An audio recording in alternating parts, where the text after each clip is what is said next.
My skin is black. What you looking My at? skin is black. I feel so good to be black right now. All right. Welcome to episode 35 of the BlackNFashion podcast. Hey. So excited to be at episode 35. It's lit. It is. We're in season 2, so we're only 5 episodes in. So just making sure that we're keeping the content at you guys is liking, making sure it's educational, it's inspiring, it's motivating. So you'll see more guests talking about like their backgrounds, and also there's going to be way more education components and stuff. So thank you guys for tuning in. So today I have Vanne McMillan. McMillan. Why Yes. I say McLean? That's okay. McMillan. Vanne McMillan. Molly McMillan. She is a stylist. I'm going to tell you a little bit about her style. I actually posted her as my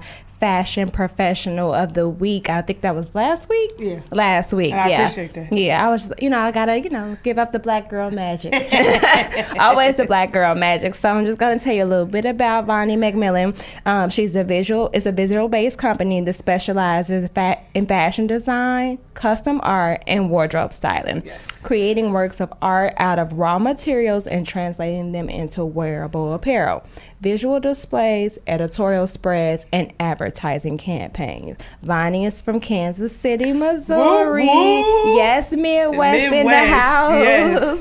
yes. She has taken her background of fashion, art, and style and turned it into her lifetime career. And I just gotta shine the light on this queen, like for all her creativity, her spirit, her courage, and all that. So why don't we start off with a little icebreaker? Since you're a style expert, I'm going to ask you this or that. Okay. And you tell me which one we're going with, I'll wait okay? for you.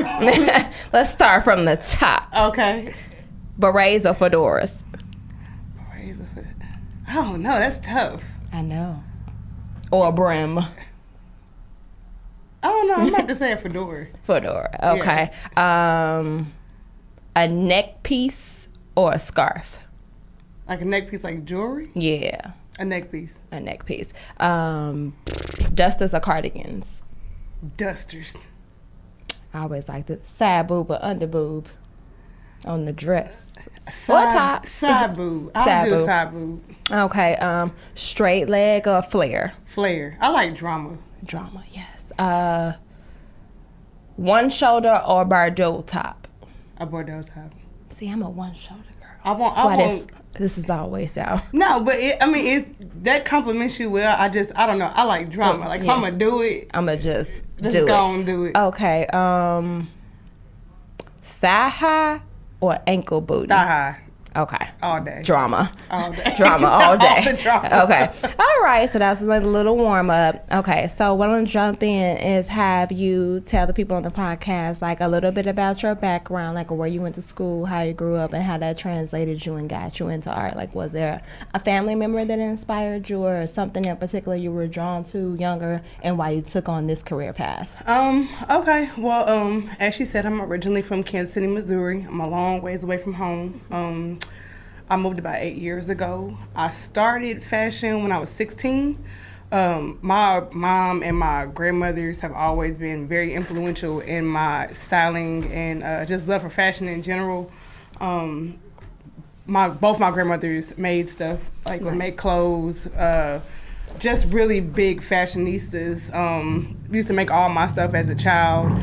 And then my mom is an attorney and a politician. Oh, nice. So she would take me a lot of places in general. And so I kind of treated fashion as like costume, and like you had to tell a story for everywhere you were going. Oh, thank you. And then when I hit 16, the third season of Project Runway came out. Nice. And that pretty much, I think, changed my whole dynamic on fashion, because Michael Knight came on TV, and it was a wrap. He came out with that hot pink hot pantsuit that Michael Kors criticized him for and said he didn't like it because it looked too much like Gucci. Shut up, Michael Kors. Exactly. He's annoying. But that was it for me. I was like, I want to be like this guy. And a good friend of mine, Sasha Flynn, I got to shout out Sasha. She's from Kansas City. She's Midwest. Yeah, she's actually doing incredible. She's a fine jewelry designer now. So simple plug for Adore because they always sponsor every shoot I do. Nice. Really dope. Excuse me, really dope jewelry. But she wanted to go to college for fashion. I was supposed to go to college to be a doctor, and she needed help drawing her portfolio to get into school. And my natural ability is to draw. So I drew it, and she was just like, I think you should try to consider fashion and not medicine. And I was like, I don't know, we'll see, kind of going back and forth. And it kept sitting heavy on my heart. And from that, it was kind of history. I went to University of Missouri, Columbia, better known as Mizzou, for textile and apparel management. I didn't really care for it because the program was for buying. So I dropped out, and then I went home to the community college for fashion design. And then God took me on a path of, you're getting picked up for a lot of shows, like even shows in Atlanta at like 21.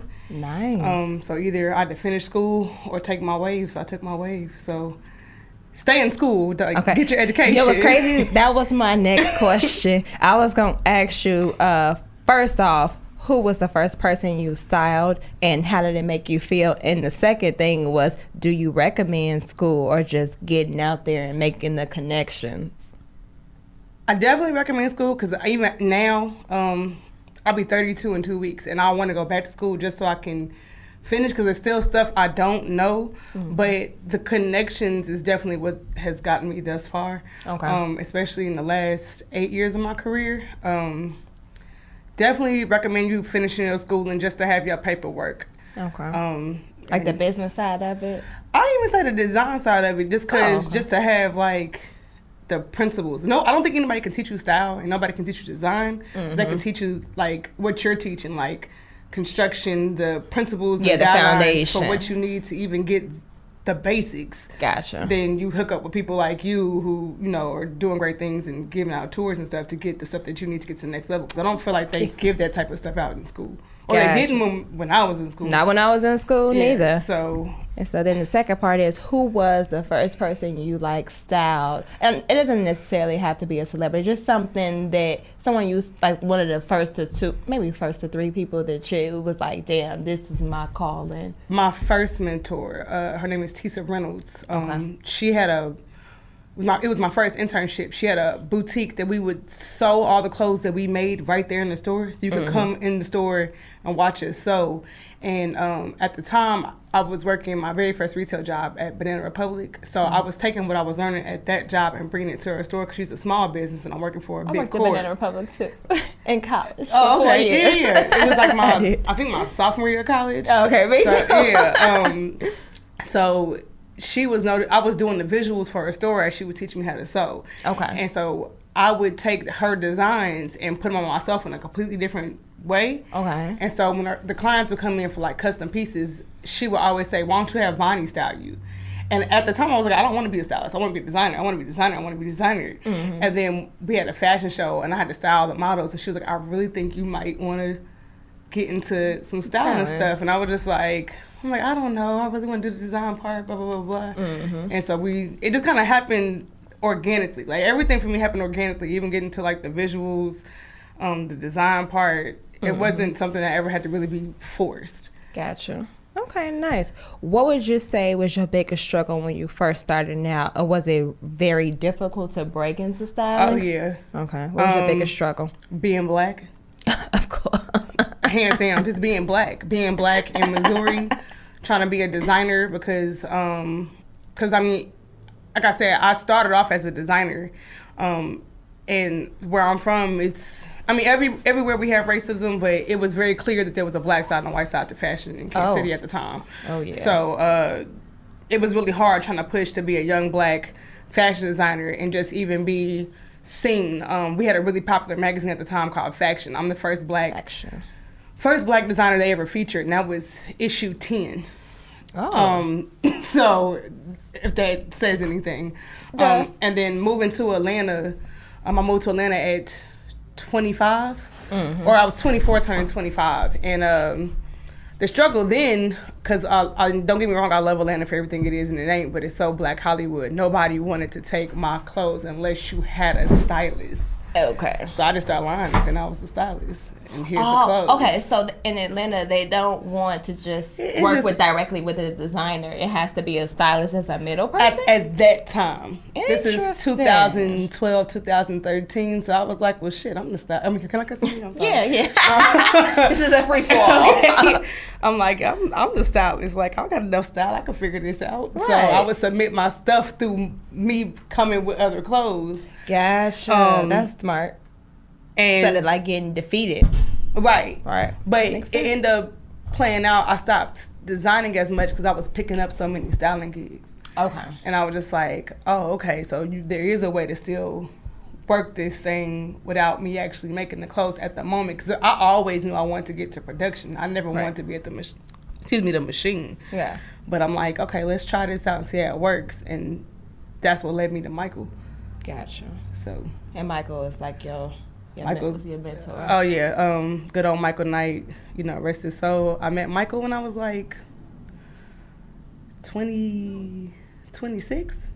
I was on some borderline stalking shit. Like, like if he was alive, he could tell you the girl was crazy. Like, I was on his Twitter every day, and it's so crazy how I'm not, as I always say, I'm not religious, but I'm very spiritual. God works in mysterious ways. Because the original question was, you know, I was telling you about I was 16. That's when I got, you know, when I said I wanted to get started. Right. I went down to Atlanta for the summer to see my dad, and his neighbors were telling me how their son was modeling for this guy.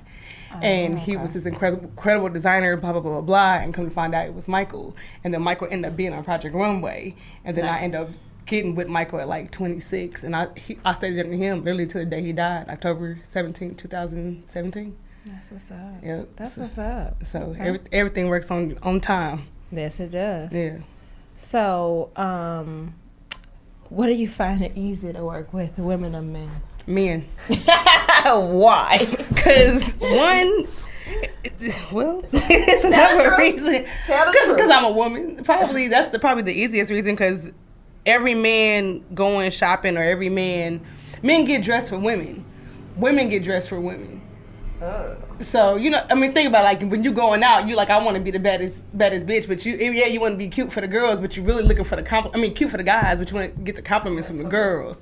Right. So men are way easier to dress because it's not as much battle. Mm-hmm. Some men can be picky, but then other guys are just like, I trust you to do your thing, just do it. And so Facts. I have really great female clients that I work with as well. Great.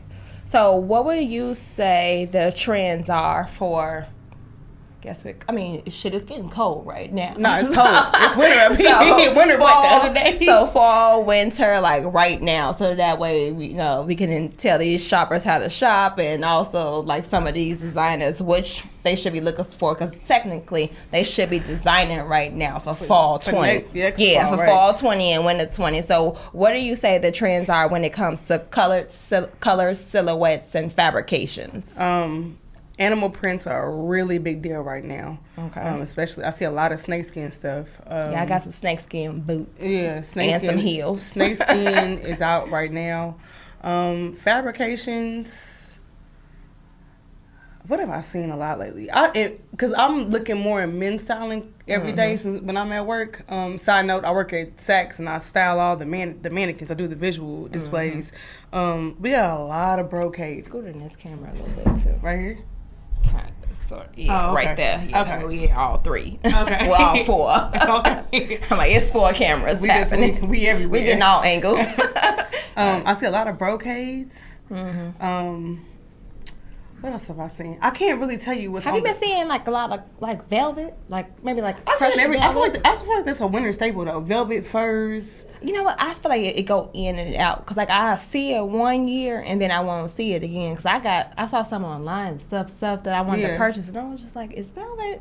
Nah, yeah, I don't get it anyway. I don't really give a fuck, but I'm wearing it. I want to wear it, but no, I see velvet. Leather has hit a big. Like I don't understand why it's hitting so big. I don't feel like leather ever goes out of style. I don't think it is. I feel like that's a staple anyway, but for whatever reason right now, it's really like, because it's like an animal thing. like, people on that, like, vegan wave and all the respect vegan to 'em, leather. Pork gonna be on my fork. So snake gonna be on my feet too. God bless. No disrespect to nobody else. But that's what it is. Like, I think, like, leather and fur and stuff like that is starting to get pushed out and be getting replaced by faux and vegan stuff because, it's less this health expensive.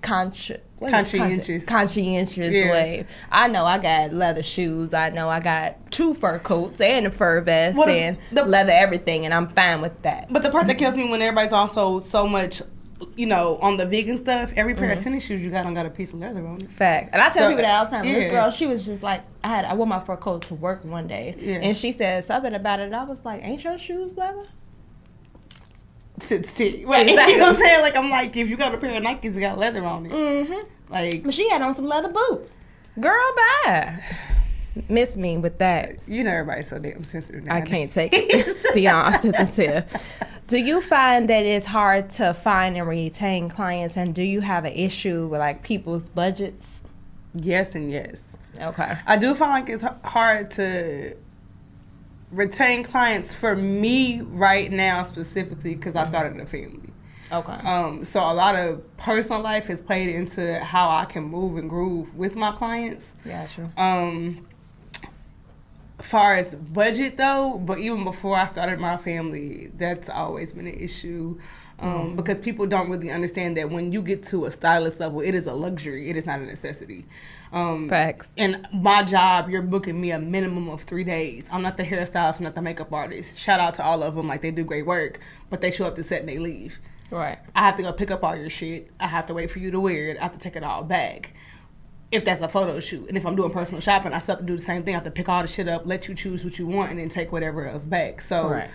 Yeah. So that's a lot of footwork. So you have to pay me for a minimum of 3 days, if not more, depending on what the project is. So right.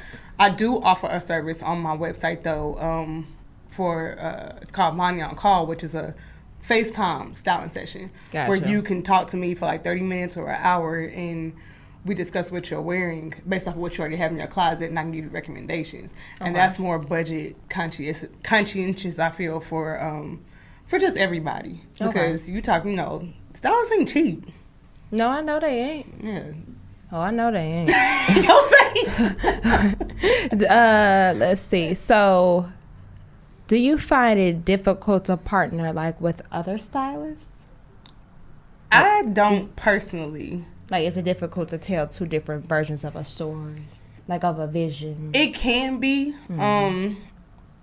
I've heard, like, some weird stories about just other people trying to partner with other people, collab with other people, styling-wise, period. I don't have that problem, personally, because I like to collab with others. Mm-hmm. I'm always game to learn something from anybody, whether you have more experience than me or not.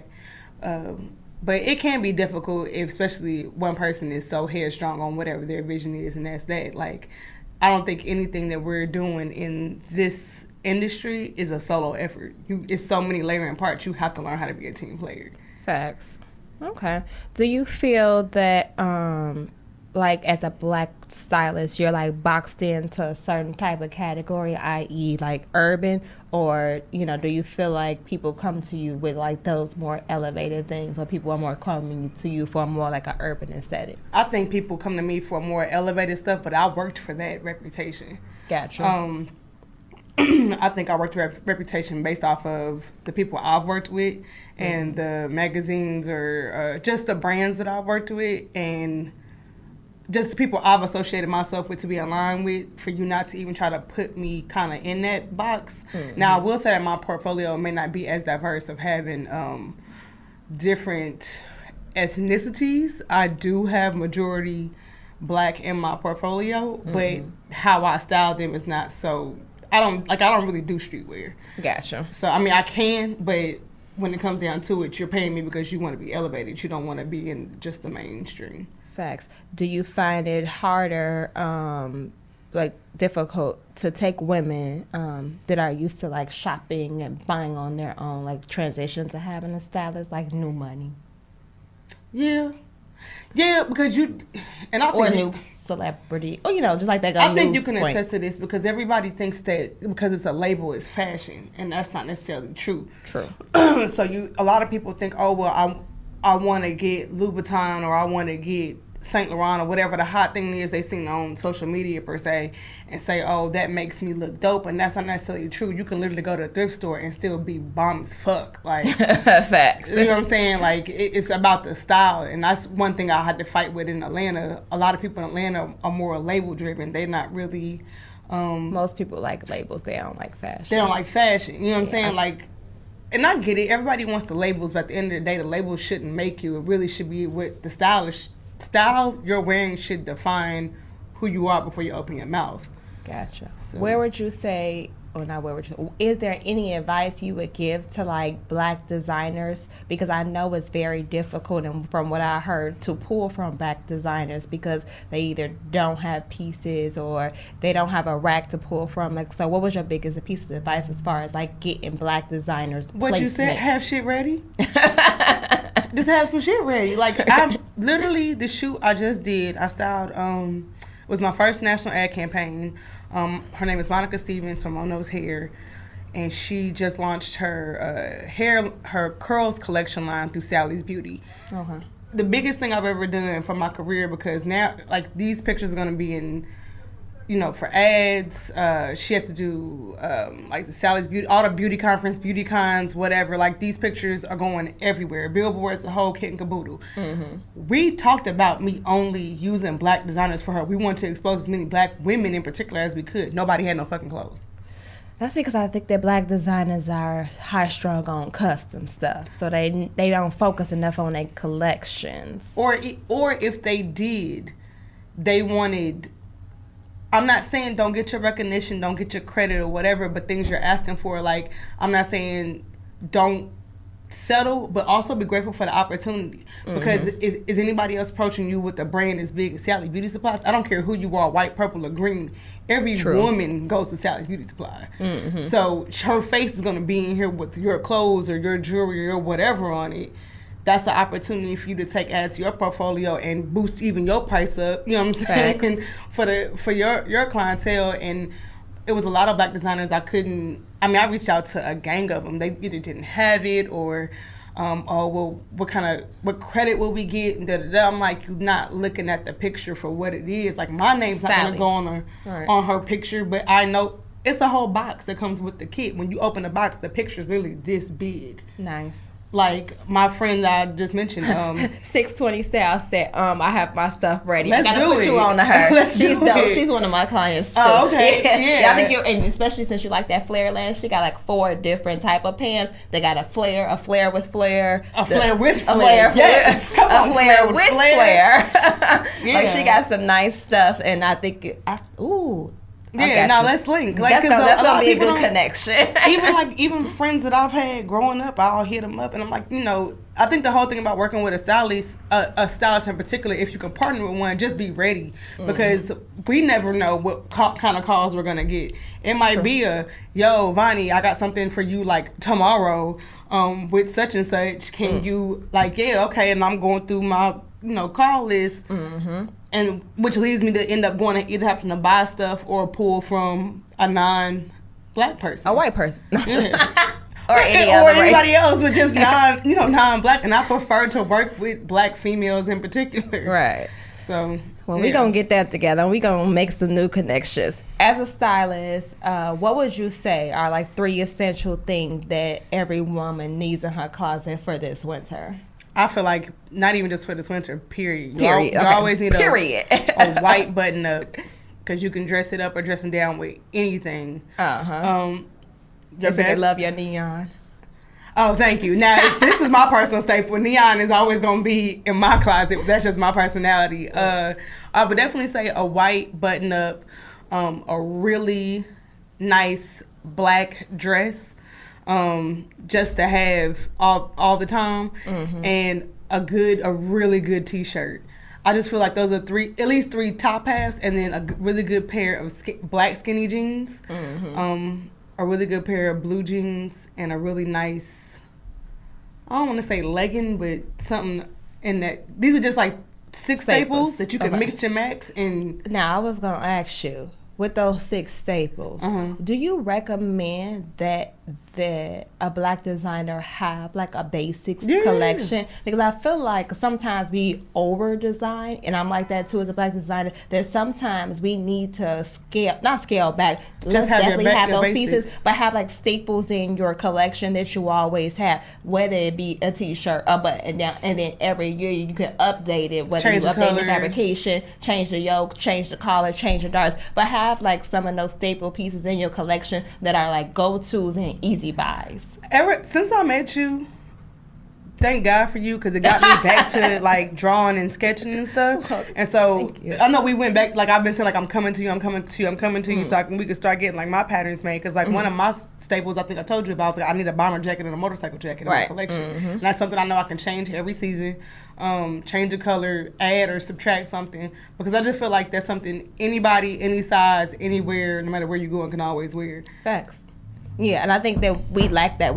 Not most of the designers that I know. We going for the ba-ba boom, and then the more ba-ba boom next season, and the more ba-ba boom next season, and we lack those basic necessities that women do need in her closet. Why am I going to get a white button down from, I don't know, like a Ralph Lauren or like Express, because I want a good one. I don't want a cheap ass information. Because I want one that I'm going to use often, something that's not gonna get messed up. But I would rather get my button down from a Black designer, but we like those basics. Like we only want to go ba boom, and you could be making the most money off of some of those most basic sellers of the way. Well, think about DVF. Right. It's the same damn dress every single season with a different print, a different color for what, 50-something years? like, this is a fact. And I ain't trying to be funny. Like you can you can wear a wrap dress anywhere. Yeah. And then she came with her little wrap jumpsuit too. So it's a wrap. But it's the same thing. It's the same pattern piece every season, excuse me. Damn, actually you answered all my questions. You go, girl. We whipped this one right on here. That's what's up. So the last You said 30 minutes, so let me just kind of overtime. Yeah, no, we did that. Because people don't know. I like look at statistics. People don't like to listen to a podcast more than 30 minutes. So like sometimes listen to shit. Right. So sometimes when I had those podcasts when they like 45 minutes to an hour, I can look at how long they listen to it. And a lot of times it's like 30 minutes because it takes 30 minutes to get to work, get back on the train, blah, blah, blah. So I be trying to keep them within that. Yeah. So just quickly, before we wrap up, I feel like you've achieved so much so far. What was your favorite campaign that you did? And also, like, where do you feel like yourself going in the next 5 years? Favorite campaign so far, I have to say, even though I loved doing the campaign with Monica, and I've done other campaigns, I'm really passionate about editorial styling because I just like telling the story. Okay. And I do like the drama. So you get more creative freedom that way. Kiss Magazine was probably one of my favorites, and it led me to a lot of other doors to open for my career. And that's on my website, VanneMcMillian.com. Will be in the show notes as well. Plug. So that's probably one of my favorites. In the next 5 years, I definitely see me getting back to actually launching VanneMcMillian.com. A lot of people who do know my career know me for my neon hat, Black Girl Magic. And I definitely want to keep pushing that because I do feel like it's a message that needs to be pushed. Like I said, where I'm from, it's a little racist, so people try to ignore Black women like we don't exist, and I ain't about that life. So I definitely want to keep pushing that. I just told you I'm gonna make my big announcement now. We're on baby number 2. Oh yes, so, congratulations! So just growing this family. We're done with kids after this one because Mama got things to do on the agenda. So yeah, just getting back to building the brand to what I feel like it could be, which is a household name. Like I'm trying to get my stuff in Saks. I would say Barney's, but they robbed us of that. Yeah. Just trying to be a full fashion house, styling and designing and everything. That's the goal. I feel that. And you're going to get that, girl. And I'm right here when you need help. Yeah. Okay? Now, before we get off here, I do want to tell you something. What? If nobody's told you on your podcast or to your face, may God continue to bless you because you are out here blessing, especially women of color, on how to get their stuff done, to get their brands off the ground. Like I literally was on the phone with my best friend earlier, and like I told her about you after I did the tour, and she like I talk about you all the time. I'm like, it's another Midwest girl. She's up here doing her thing with the fashion. Like if y'all really want to get into it, go follow, go talk to her. She's offering these classes, you out here really educating folks, and there's not a lot of us trying to pass on the knowledge. So just kudos to you, and I'm really proud of you for what you're doing. Thank you. I appreciate No, that. for real. That for makes real. me smile. It does. It makes me happy. Sometimes it makes me cry. Don't cry. Don't cry. It's gonna make me cry. All Not right, just don't gonna make me you cry, but I know, because it's hard, girl. When I first got here, it was not easy, No. and I definitely went through my trials and tribulations Right. and trying to figure out what I wanted to do. I mean, I always knew what I wanted to do. I always wanted to be a teacher. Always apply. You're good at FIT it. don't want to hire me. Parsons don't want to hire me. Like, Make I feel your like I own tried shit. so many times, and I'm like, you know what? I can teach. And I don't need y'all to let me teach. I can teach on my own. And you're doing And a I'm really doing good it. job, Yeah, because you thank inspire you. a lot of people. Like, you're definitely inspiring me, because like I'm like, I need to get back into my craft. So no, it's super lit. That's so amazing. Yeah. Thank you guys for tuning in. Thank you for coming on the Thank you show. for having me. I'm so glad we did that so quick. Go ahead. All right, I gotta go. Girl, I'm going to get these microblading eyebrows done, because I cannot live another day without eyebrows. She said, I gotta go. I'm not gonna miss this appointment, y'all. 'cause Slave I'm out to the here. beauty.